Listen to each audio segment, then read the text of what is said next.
global happenings today. We communicate, we analyze global news. Stay tuned. Hello guys, welcome back to our channel. We are so excited to have you again.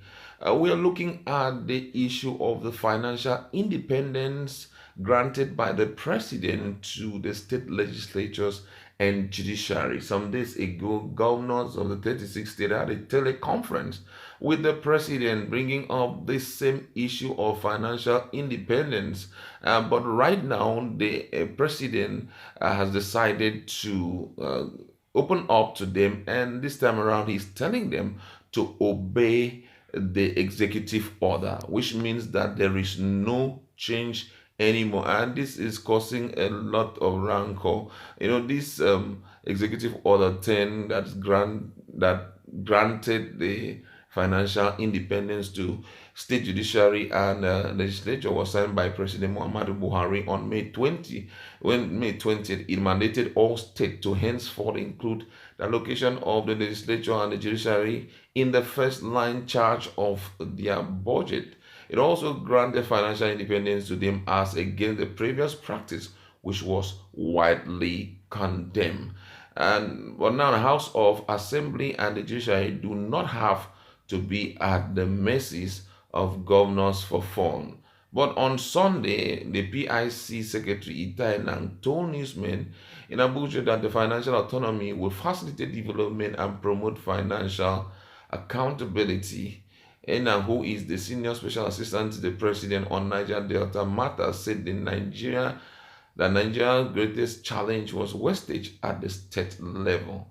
The AD said one important feature of the financial autonomy is that all the three arms of government will have full details of budget allocation, income, expenditure, and balances of account. Enang said all arms will know how much each uses in settling salaries, allowances of official, ADs, office maintenance, among others. In his word, I'm going to read exactly what he said. He said, so what the president is doing is to ensure the House of Assembly is independent, not for the purpose of attacking the governors, but for checking the executive and making government more responsible. The governor will know that the judiciary is independent, and same with the legislature. This arm of government need not to get approval from the governor in order to execute their respective duties. And then further added that the provision stipulated that the governors, upon receipt of federal allocation and internally generated revenue IGR, must remit same to the respective arm. According to him, he said, and I quote his word, say, where any governor fails to remit the money due to the arms, the Accountant General of the Federation will deduct the amount standing to the credit of that state in the Federation account and remit directly to arms concerned. He expressed confidence that none of the 36 states will deprive their state legislature or judiciary of the fund that is due to them, and ensure that the implementation committee will be conciliatory and respectful of the powers of each arm of government at the state level and the power and privileges of the governor.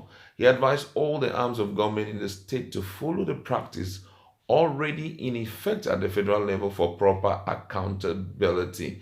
Don't also forget that last week, Abubakar Malami, who is the Minister of Justice and also the Attorney General of Nigeria, had warned that the federal government would withhold funds of the state that flouts the executive order 10.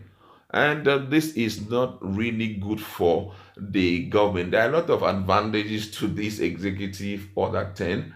There are a lot of advantages, and there are some disadvantages, especially to the state governors. And I have a discussant in the House who's going to be talking about this and looking at what the presidency had said. When he brought it out, most people had believed that it will be changed when there is possibly a meeting with the presidency. But from all indication, the presidency has opened up that is not willing to change it, and that is just to show how independent each of those arms are. And I believe that it is also meant for accountability sake. But most of those, especially those from the opposition party, they believe that it's a kind of way that the government is trying to bring into, cause the state judiciary and legislation not to give them their due respect. What do you think about this? Well, if this was done properly, as in on federal level, then true democracy would be represented.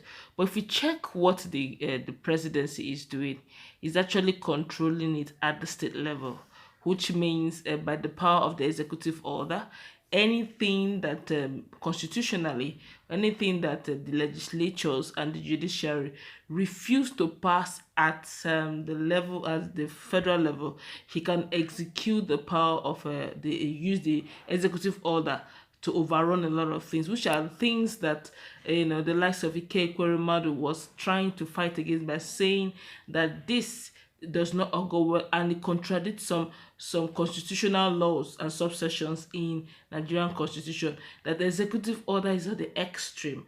They've not exhausted other options. That if that now I'm now saying minor, if this was done on federal level, then true democracy will be well represented. But now, one of the some of the governors, after meeting themselves at the chairman of the governors forum, had to they sent him to meet the That's presidency, fine. fire me, yes, to meet the presidency and discuss that the governors are not happy with this latest development, and they're saying that the presidency should look into it and not be in a hurry, being the fact that the later Bakari was on this same matter before he died and they really didn't conclude it.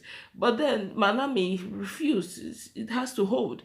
That's what the executive order is talking about. Now the other governors are saying if they can't meet on a level playing ground, they may likely go to court and trash it out. The question is, even the judiciaries, they are very happy with the autonomy. Exactly, Okay, exactly. the judiciary are very happy with the autonomy. The legislatures, state legislatures are also happy with the autonomy. Now, looking at it from the federal level, Ikweremadu, which is a senator in a red chamber, is looking at it from another angle, meaning that for every law or any decision that the presidency brings to the table or brings to the chamber, and they are dilly-dallying or trying to say no to it, that the president, by virtue of the executive order, if this is allowed, he can always invoke another executive order, because if this is passed, that means executive order is allowed in Nigeria, which means for everything he wants done, and he does not want the opposition of the legislature or the judiciary in the federal level, the presidency can invoke the executive order to bypass them and it will stand.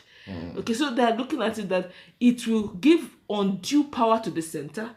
Don't forget that it's just a case of changing your paymaster. If the executive governors were paying the the judiciary and the legislature at the state level, now with this executive order, the paymaster will no longer be the executive governor but the presidency himself, since the money will be coming from the federal. Now, Okay. what that also means is that for anything I want you to do, for everything I want you to do as the presidency, and I'm talking about Buhari, all he needs to do is to dialogue with the states and the state level judiciary and state level legislature to get what they want. All right.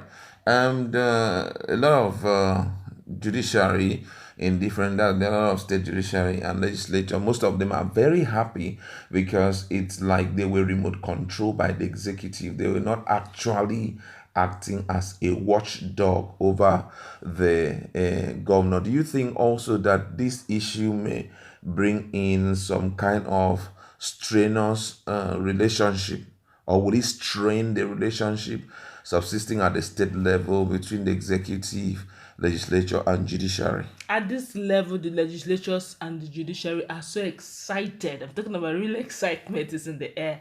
If you see a lot of them are even excited. Like one of the northern states, the judiciary staff, the staff of the judiciary arm, they were like, for a while now, they've not even been paid their allowances.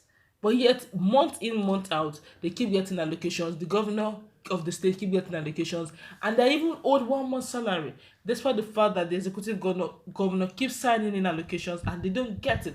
And they're looking at it as a very good development so that they will have direct income and know how to spend their money as at when due, not playing the nice guy just simply because they need their allocations on time.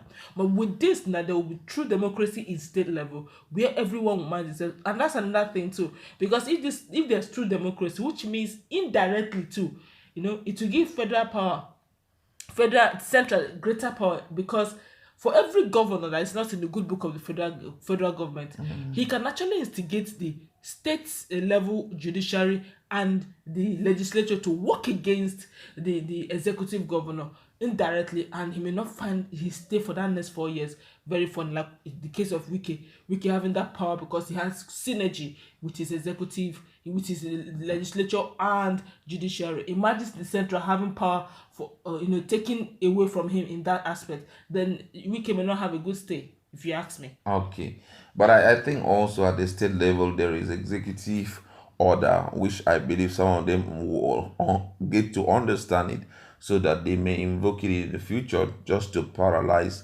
the powers of the legislature and also the judiciary. All right, well, that's where we have to leave it. Please go to our comment section. Let us interact. What do you have to say about the decision of the president not to change his mind in respect to the financial independency or autonomy of the legislature and